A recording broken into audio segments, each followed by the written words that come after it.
नमस्कार, मी आहे वैष्णवी कथलकर। आपण बघत आहात सीटीव्ही न्यूज नजर प्रत्येक बातमीवर। हिंदी आणि मराठी भाषेत बातम्या प्रसारित करणारा जिल्ह्यातील एकमेव channel, sponsored by Sukhkarta associates. गेले ते वर्ष, गेला तो काल, नवीन आशा अपेक्षा घेऊन आले नवीन साल। आपण सर्व सीटीव्हीच्या दर्शकांना नवीन वर्षाच्या हार्दिक शुभेच्छा। आणि आता पाहूयात गेल्या 24 तासातील बातम्या पटापट। राज्यात मानव व वन्यजीव संघर्ष शिगेला पोहोचला असून सरत्या वर्षात तब्बल 60 जणांचा बळी वन्य प्राण्यांच्या हल्ल्यात गेला आहे। मागील वर्षी 109 जणांचा बळी गेला होता। बाघ आणि बिबट्या यांनी आपला मोर्चा शेताकडे आणि गावाकडे वळवल्याने नागरिक धास्तावलेल्या स्थितीत आहेत। अवैध मार्गाने दारू तस्करी करणारे नवनवीन शक्कल लढवत असतात। स्वप्नातही विचार केला नसेल अशा पद्धतीने गडचिरोली जिल्ह्यात दारू तस्करी करताना 2 युवकांना पोलिसांनी ताब्यात घेतलं आहे। चक्क मोटरसायकलच्या पेट्रोल टँकमध्ये दारूच्या बाटल्या लपवून हे युवक गडचिरोली जिल्ह्यात जात होते। पोलिसांना संशय येताच तेही चक्रावले। पेट्रोल टँकमध्ये दारू तर वाहन चालत कशावर होते हा प्रश्न त्या पोलिसांना पडला। वर्धा नदीत व्हॉलीबॉल खेळणे एका युवकाच्या जीवावर बेतण्याची दुःखद घटना बल्लारपूर शहराजवळील कढोली नदीपात्रात रविवारी घडली।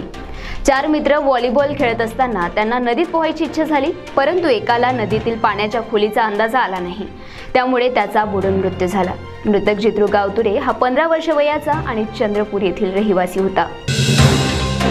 बल्लारपूर क्रीडा संकुलात 67व्या राष्ट्रीय शालेय मैदानी क्रीडा स्पर्धेत केरळ संघाने सर्वाधिक पदके प्राप्त करीत अव्वल स्थान पटकावले, तर महाराष्ट्र दुसऱ्या स्थानावर आणि हरियाणा संघाने पदक तालिकेत 3रे स्थान प्राप्त केले आहे। केरळ संघाने 11 सुवर्ण, 5 रौप्य तर 6 कांस्य पदकांची कमाई केली। महाराष्ट्राने 9 सुवर्ण, 3 रजत तर 6 कांस्य पदक पटकावले। राज्यातील जनतेला पुन्हा एकदा विजेच्या दरवाढीला सामोरे जावे लागणार आहे।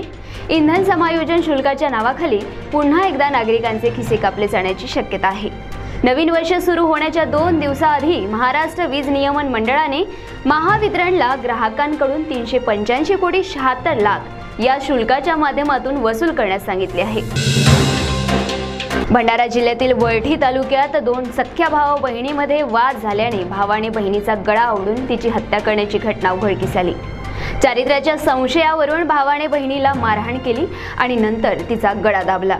अश्विनी बावनकुळे, वय 20 वर्ष असे मृतक बहिणीचे नाव आहे। या प्रकरणात तिच्या भावाला अटक करण्यात आली आहे।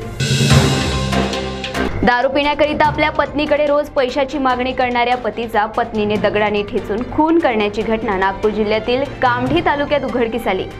रोज पतीच्या जाचाला कंटाळून पत्नीने पतीला रात्री झोपू दिले आणि नंतर त्याचा दगडाने ठेचून खून केला। त्यानंतर तिने सरळ पोलीस स्टेशन गाठले आणि स्वतःला पोलिसाच्या स्वाधीन केले।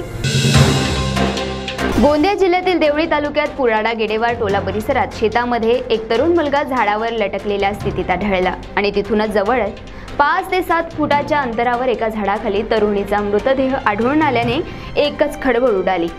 ही हत्या आहे की आत्महत्या असे अनेक तर्क लावले जात आहे। शवविच्छेदनानंतरच या प्रकरणाचा उलगडा होईल। मृत तरुणाचे नाव श्रीकांत कापगते, वय 22 वर्ष व मृतक तरुणीचे नाव टिकेश्वरी गिरी असल्याचे ग्रामस्थांनी सांगितले। चंद्रपूर जिल्ह्यात सर्वत्र अवैध वाळू तस्करीचे लोण प्रचंड प्रमाणात पसरले असून नदीच्या अनेक पात्रातून रेतीची कोट्यावधीने उलाढाल होत आहे, परंतु या प्रकरणाकडे महसूल प्रशासन डोळेझाक करीत असल्याचे निदर्शनास येत आहे। या प्रकरणामध्ये अधिकारीच गुंतले असल्याने खनिकर्म अधिकारी, अतिरिक्त जिल्हाधिकारी व तहसीलदार यांच्यावर अॅट्रॉसिटी अंतर्गत गुन्हे दाखल करण्याची मागणी एका पत्र परिषदेत करण्यात आली आहे। केंद्र सरकारच्या योजनांची माहिती देण्याकरिता राज्यात विकसित संकल्प यात्रा गावोगावी पोहोचत आहे, परंतु या यात्रेला आता वेगळेच वळण लागले असून अनेक गावात या विकसित संकल्प यात्रेच्या रथाला सीमेवरच रोखण्यात येत आहे। मोदी सरकार हे नाव ठेवून केंद्र सरकार करावे अशी ग्रामस्थांची मागणी आहे आणि अधिकाऱ्यांनी सुद्धा यापुढे आम्ही या यात्रेत सहभागी होणार नसल्याचे वरिष्ठांना कळवले आहे। भद्रावती येथील विजासनमध्ये असलेल्या प्रसिद्ध भगवान गौतम बुद्ध यांची मूर्ती काल असामाजिक तत्वांद्वारे तोडण्यात आल्यामुळे याचा निषेध करण्याकरिता भद्रावती येथे एक निषेध रॅली काढण्यात आली। या दरम्यान व्यापाऱ्यांना आपले प्रतिष्ठान बंद ठेवण्याचे आवाहन करण्यात आले होते।